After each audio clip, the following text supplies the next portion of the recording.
Hello guys, ये कहानी है एंड्रयू की। इस कहानी के स्टार्ट में बताया जाता है कि एंड्रयू अदालत में पेश होता है और जज उसे सजा देता है उसकी पत्नी और उसके पत्नी के बॉयफ्रेंड को कत्ल करने के जुर्म में। वो उसे एक जेल में भेज देता है जिस जेल का नाम होता है शॉशैंक रिडेम्पशन, और इस मूवी का नाम भी शॉशैंक रिडेम्पशन है। अब यहाँ पे हमें बताया जाता है कि एंड्रयू को उस जेल में एक दोस्त बनता है जिसका नाम है रेड। रेड उस जेल में किसी भी किस्म की कोई भी चीज़ मुहैया कर सकता है, मतलब बाहर से ला के एंड्रयू को दे सकता है। एंड्रयू उससे रिक्वेस्ट करता है कि वो उसे दो चीज़ें ला के दे, एक हथौड़ी और एक बड़ा सा किसी एक्ट्रेस का पोस्टर।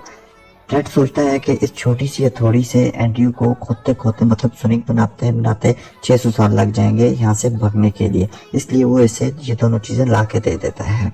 यहाँ भी हमें बताते हैं और भी बहुत से लोग जेल में होते हैं और 3 लोग ऐसे होते हैं जो एंड्रयू को पसंद नहीं करते और इसे हमेशा मारते रहते हैं, लेकिन एंड्रयू हमेशा खामोशी से चुप करके इनकी मार बर्दाश्त करता है और कुछ बोलता नहीं है। अब हमें बताया जाता है कि इस जेल में यानी शशांक रिडेम्पशन में कंस्ट्रक्शन का काम लगा होता है, मतलब कोई नई बिल्डिंग बन रही होती है और वहाँ के लिए उन्हें बहुत से कैदी चाहिए होते हैं जिनमें एंडी और रेड दोनों होते हैं। वो वहाँ पे काम कर रहे होते हैं कि उसका जो हेड होता है, हेडली सिक्योरिटी इंचार्ज, वो अपने वर्कर से बात कर रहा होता है, मतलब अपने और जो सिक्योरिटी गार्ड होते हैं उनसे बात कर रहा होता है कि उसके भाई ने उसके नाम पे $30,000 बेची हैं, लेकिन वो $30,000 अपने नाम पे नहीं कर सकता क्योंकि इस पे टैक्स इतना ज़्यादा लग जाता है। तो ये सब बातें एंड्रयू रेड भी सुन रहे होते हैं। एंड्रयू जो कि बैंकर होता है तो वो एकदम जाता है हेडली के पास और उसे कहता है क्या आप अपनी बीवी पे यकीन रखते हैं। तो हेडली उसे मारने लगता है और उसे ऊंची बिल्डिंग से नीचे फेंकने लगता है। तो वो एकदम उसे कहता है कि गवर्नमेंट का एक रूल है, आप किसी भी तरीके से $60,000 तक अपनी बीवी को गिफ्ट दे सकते हैं साल में एक दफ़ा। तो आप इस तरह करके $30,000 अपनी बीवी के नाम पे कर दें ताकि उस पर कोई टैक्स भी नहीं लगेगा, और ये छूट गवर्नमेंट के टैक्स के बिल्कुल खिलाफ है, मतलब इसमें कोई टैक्स नहीं लगता। लेकिन ये सब वो करने के लिए उसे एक वकील चाहिए और वकील के बगैर ये काम एंड्रयू खुद भी कर सकता है। लेकिन वो हेडली मतलब सिक्योरिटी इंचार्ज को कहता है कि वार्डन को कहता है कि आपको ये सब काम करने के बाद मुझे और मेरे दोस्तों को 3-3 बियर पिलानी पड़ेगी। अगले दिन हम देखते हैं कि वो सब बियर्स का मजा ले रहे होते हैं और बियर पी रहे होते हैं। यहाँ पे एक सीन में बताया जाता है कि सब कैदियों को मूवी दिखा रहे होते हैं एक सिनेमा घर में जो कि उस जेल के अंदर ही होता है।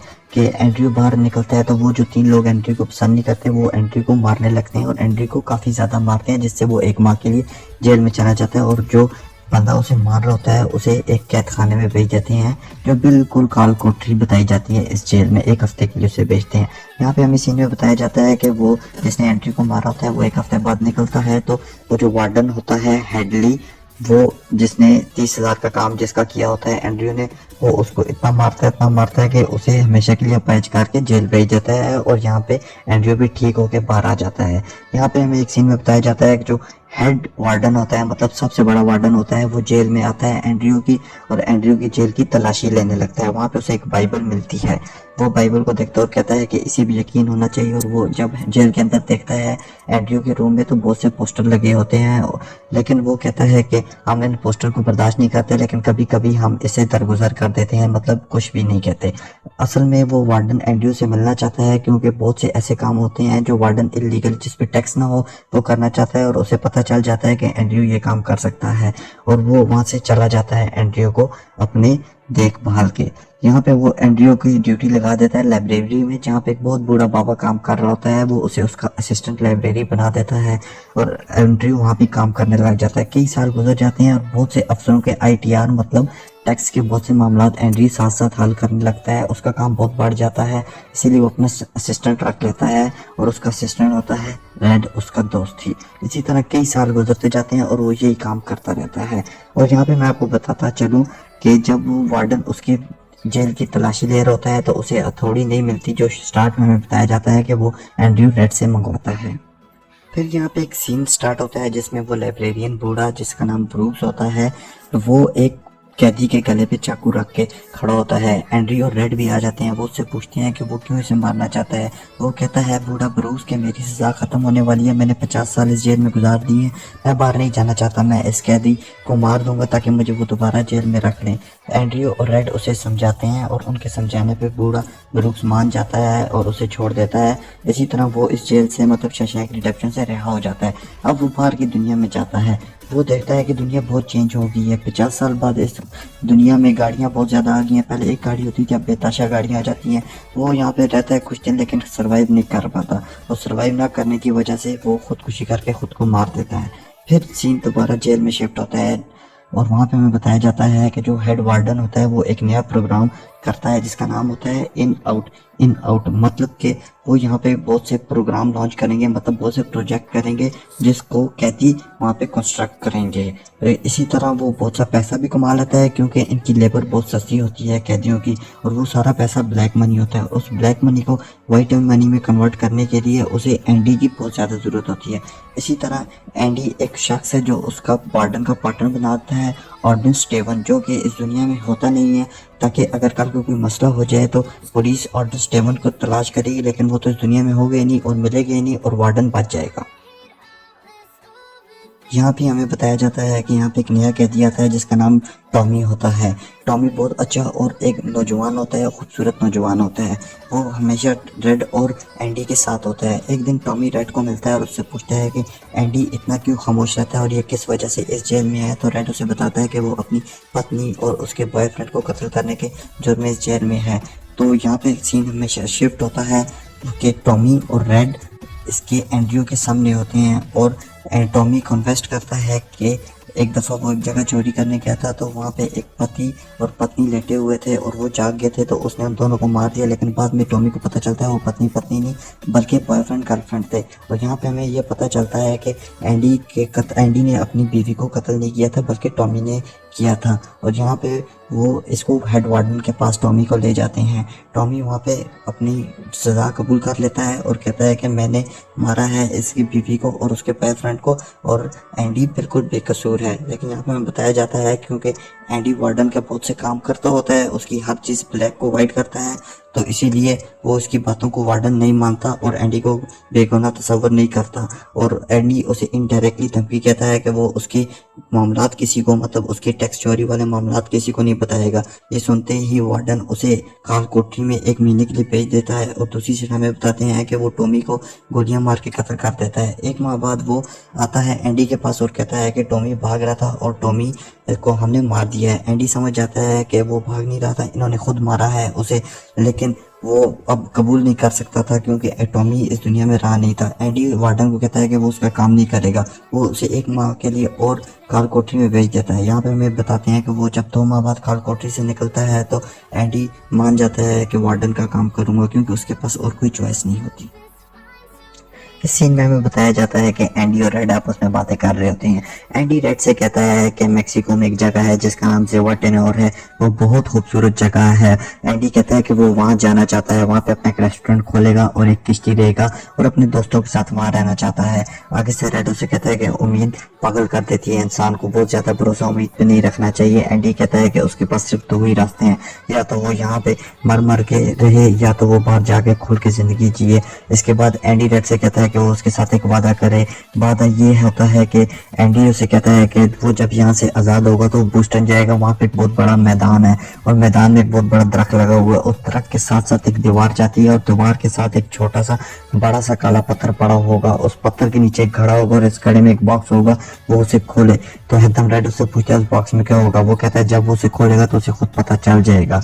ये बात कहते ही एंडी वापस चला जाता है वार्डन का काम करने के लिए। वो वार्डन का काम करता है तो वार्डन उसे कहता है कि ये जूते भी ले लो और इसे कल पॉलिश करके और इन कपड़ों को इस्त्री करके मुझे दे देना। एंडी कहता है ठीक है और वो उसे ले लेता है। इस तरह वो सब रात को अपनी अपनी जेलों में चले जाते हैं।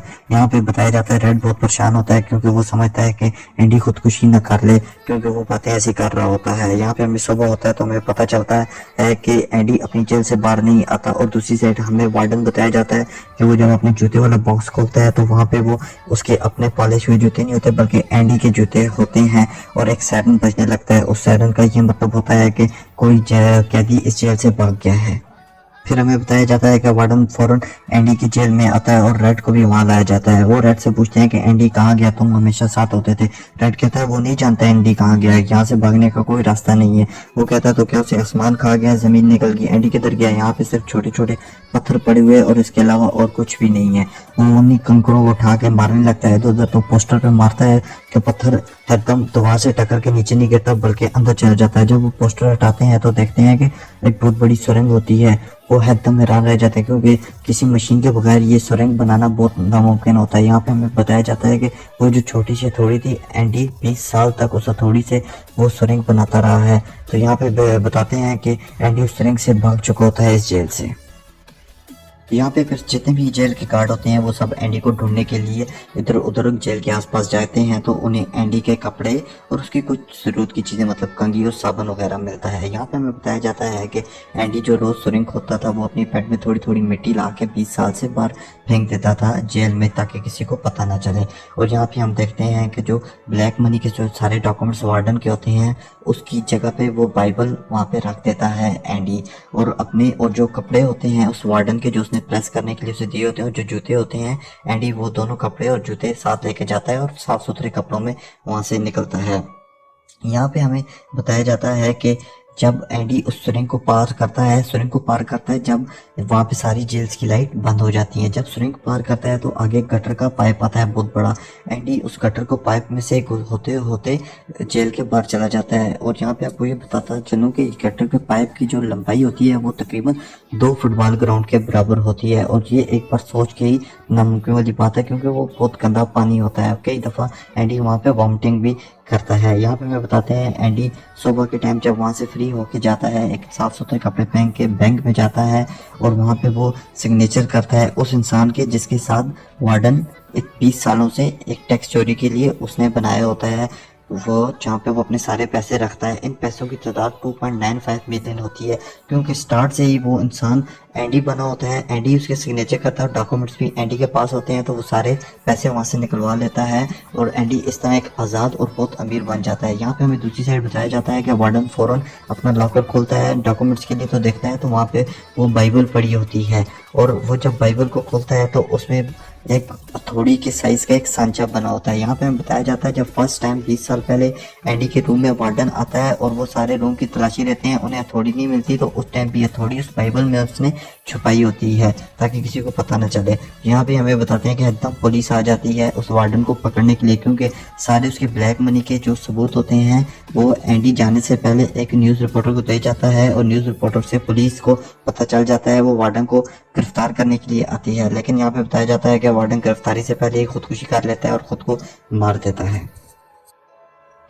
अब यहाँ पे हमें बताया जाता है कि रेड भी इस जेल से आज़ाद हो जाता है और वो बाहर की दुनिया में रहने लगता है। यहाँ पे बताया जाता है रेड को एक जॉब मिल जाती है, वो करता है, लेकिन वो तंग आ जाता है क्योंकि 40 साल से वो एक जेल में गुजार होता है, बाहर की दुनिया वो नहीं गुजार पाता, वो बहुत तंग आ जाता है और वो ब्रूस की तरह खुदकुशी करना चाहता है। लेकिन उसे अचानक से याद आता है कि उसने एंडी से एक वादा किया था। वो फ़ौरन अपना सामान पैक करता है और एक घास के मैदान में जाता है जो बूस्टन में होता है। वहाँ जाके एक बड़े दरख्त के नीचे एक दीवार के साथ उसे एक पत्थर के नीचे एक बॉक्स मिलता है। वो जब खोलता है तो उसमें कुछ पैसे पड़े होते हैं और साथ एक लेटर होता है। उस लेटर में लिखा होता है कि तुम्हें वो जगह याद है जिसका नाम मैंने तुम्हें बताया था।